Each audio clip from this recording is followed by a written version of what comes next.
Viņš satricināja Markesu un uz mirkli šķita, ka ar Markesu ir cauri. Lielisks kreisais, Šakers, Markes ir nepatikšanās un cenšas. Un tad viņš izdarīja pašu sliktāko, ko varēja izdarīt. Izņegājās par dinamita. Kreisais āķis. Pirmais rauns ir pilnīgs karš. Jo ir kaut kas, ko daudz saprat pārāk vēlu. Markesu nevar piebeigt, viņu var tikai pamodināt. Un tajā naktī par to viņš samaksāja. Ļoti labs jauns cīnītājs. Vai ne? Juans Manuels Markes nebija viegli nolasāms cīnītājs. Viņš nebija pats ātrākais, viņš nebija pats spēcīgākais. Bet viņam bija kaut kas tāds, kas bija ļoti retikam – precizitāte un atmiņa. Tā ir laba cīņa. Sākumā es izvēlos Markesu. Tur viņš ir. Katru saņemto triecienu viņš paturēja prātā. Katru pretinieka kļūdu viņš izpētīja.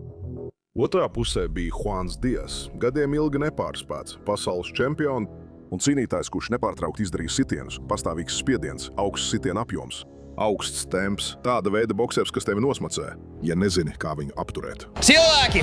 Neīsto izriem. Wow!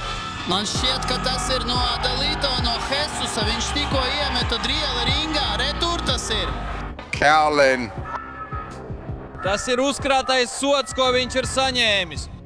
Un tajā naktī stāsts šķita skaidrs. Dias grasījās spiest virsū.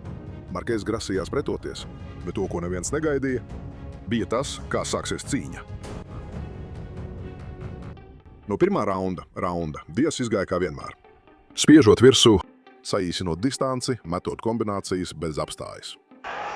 Markesa treneris tagad viņam kliedz norādījums pret Manny Pacquiao. Dias spiediens jau sākās. Labs, kreisās rokas, taisnais sitiens no... Dias vēl nav trāpījis nevienu tīru sitienu. Šajā brīdī tas, kas man šobrīd pārsteidz, ir Dias aizsardzība. Markes mēģināja novērtēt situāciju un atrast distanci. Nolasīt tempu, bet šajā pirmajā raundā bija skaidrs līderis – Juans Dias. Nemaz nerunājot par labi zināmo brūci, kas atkal ir atvērusies. Un jā, tā arī ir! Kad rauns beidzas, Dias nikni paskatījās. Viņš parādīja pašpārliecinātu, gandrīz nicinošu žestu. It kā viņš jau būtu sapratis Markesu. Markes mēģina atbildēt, trāpa taisnu sitienu ar labo roku un āki ar kreiso. Pirmais rauns ir pilnīgs karš. Un viņi? It kā viņš to kontrolētu. Kļūda, jo Markes nesalūst, kad viņš zaudē raundu. Markes mācās. Otrais rauns turpinājās tāpat, ar Diasa veiksmīgām kombinācijām. Tieši sitiens pa vidu, ar sitieniem, kuros viņš tiešām liek visu savu svaru, pat vairāk nekā vajadzētu. Un starp citu, izņemot viņa vienīgo zaudējumu, ja viņam izdosies uzspiest savu tempu, otrajā raundā viņš varētu nedaudz piebremzēt. Tāpēc es nedomāju, ka viņš to darīs. Paga, Dias turpina sist ar noliektu galdu, un tā viņam nepaliks labāk. Markes mēģināja pretuzbrukt, bet viņa pūliņi šķita veltīgi. Dias strādā pa korpusu. Man rodas iespējas, ka Markesam vajadzētu turēties prom no virvēm, kungs. Jā, un neizskatās, ka viņš to darīs. Un tā viņš to var izdarīt. Dias sit ar noliektu galvu, kas viņam dod labāku sviru sitieniem. Pienāca brīdis, kas it kā visu apstiprināja. Dias trāpīja tīri. Tas iet tieši tur, kur viņš var maksimāli izmantot savu spēku. Spēcīgs kreisās rokas sitiens, kas satricina Markesu. Viņš ir nepatikšanās un mēģina. Sitiens, kas satricināja Markesu, lika viņam atkāpties. Tas viņu uz mirkli izsita no līdzsvara. Šķīta, ka viņš viņu kontrolē. Un tur viss sāka iet greizi. No tā brīža cīņa mainījās, lai gan daudz to nepamanīja. Iekšēji viņš ir tāds pat. Dias izmanto džebu un dzens pakaļ Markesam sit pa ķermeni un tad atkal uzbrūk augstaļai. Trāpa ar labo roku. No tā brīža cīņa mainījās. Daudzi to pat nepamanīja. Dias turpināja uzbrukt, turpināja izdarīt spiedienu. Bet Markes vairs nereaģēja, viņš aprēķināja. Būtībā viņš spēlē Diasa spēli. Markes ir ļoti gudrs cīnītājs, lai gan viņš pieļauj, un Dias ir neticams. Viņš ir ārkārtīgi gudrs. Ātri refleks un ļoti laba sitiena jauda, bet kas notiek ar tiem refleksiem? Uz katru Dias uzbrukumu sāka nākt atbilde. Precīzi džebi, tīri pretriecieni, ideāla brīža izjūta. Un īpaši ņemot vērā tās cīņas, kurās viņš ir bijis. Ar tik daudz iespaidīgām cīņām pret lieliem pretiniekiem. Tas nenotiek vienā naktī, un viņš tiešām izskatījās ļoti labi pirmajos 2 raundos. Ir liels spiediens, bet es nedomāju, ka Markes. Tas nebija sitiena apjoms, tā bija efektivitāte. Labi taisni džebi no Markesa tur, uz brīdi, apturot. Dias tas lika visai boksa pasaulē runāt pirms viņa zaudējuma pret Neitu. Viņiem ļoti patīk šāda veida sacensības. Līdz šim tas ir bijis 1 pret 1. Kamēr Dias tērēja enerģiju, Markes sāk atrast spraugas, un kad Markes atrod ritmu, cīņa vairs nav cīņa. Tā pārvēršas par slazdu. Kā tu to redzi līdz šim?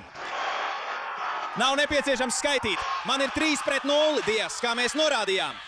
Viņš pēc būtības ir lielāks cīnītājs. Tāpēc tas izskaidro, kāpēc viņa kreisais āķis ir tik spēcīgs, jo viņš visu savu svaru iegulda tajā.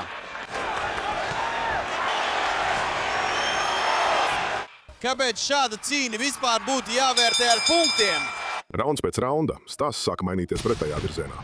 Dias turpināja izdarīt spiedienu, bet vairs netrāpīja tik precīzi. Pirmo reizi šajā cīņā. Harolds Lettermans to redz. Piesārņojums aizsargā ķēdi šajā raundā. Markes izpild kombināciju un trāpa Diasam ar 2 skaidriem sitieniem. Tas atgādina Diego Corralesu un Jose Luis Castillo. Tagad viņš nāca iekšā un izgāja, saņemot sitienus.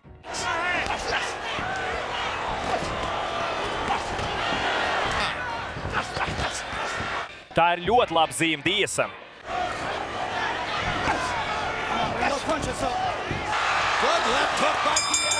Labā pēc labās, īsi aperkati, kombinācijas, kas trāpīja. Diasa seja sāka mainīties. Patiesībā viņš šeit ir aizvadījis 2 cīņas līdz 12 raundiem, tieši tāpat kā pret Rocky Juarezu un Markesu. Pilnīgi izsmalts ar groundiem. Dias izdarās spiedienu, un mēs dzirdam skatītāju reakciju. Katru reizi pieceļās kājās, sacēlās liels troksnis. Pārliecība vairs nebija tāda pati, un Markes jutās arvien ērtāk. Viņš trāpa 34 no 91 sitiena. Kingska no Airboxings apgriežas pie savām saknēm, un fani reaģē. Un Dias netrāpa daudz no šiem sitieniem, kā viņš to darīja pret Rocky Juarezu. Tas ir neticami. Markes ir labs aizsardzības cīnītājs, bet Dias Precīzāks, augstasinīgāks. Vīrietis, kurš tika satricināts, tagad valdīja pār hausu. un turpina trāpīt arvien spēcīgākus un precīzākus sitienus. Un viņa līmenim pieaugot, Var pamanīt arī dažas viņa izmaiņas. 8. raundā Markes apbriez 2. raunda lomas, satricinot savu pretinieku un liekot Diasam izpildīt komisku vistas deju. Mēs jums stāstījām, kā Markes pielāgojas. Viņš attālinās no virvēm.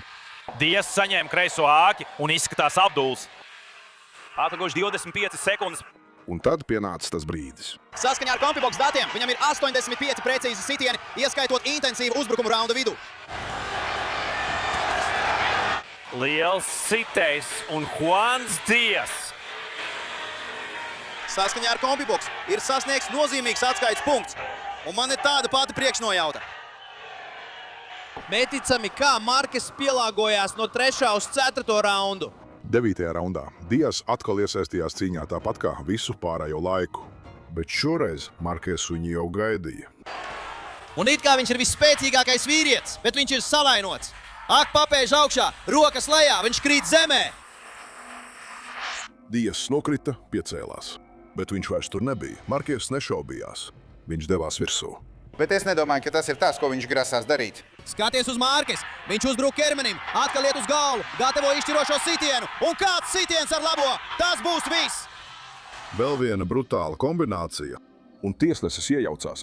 Viss beidzās. Viņš izsmēja, kļuva pārāk pašpārliecināts, domāja, ka jau ir uzvarējis, bet pamodināja dinamitu. Jo Markesu nevar vienkārši piebeigt, viņu ir jāizpēta vai arī jāmaksā cena. Un tajā naktī Juans Dias saņēma savas dzīves lielāko pērienu.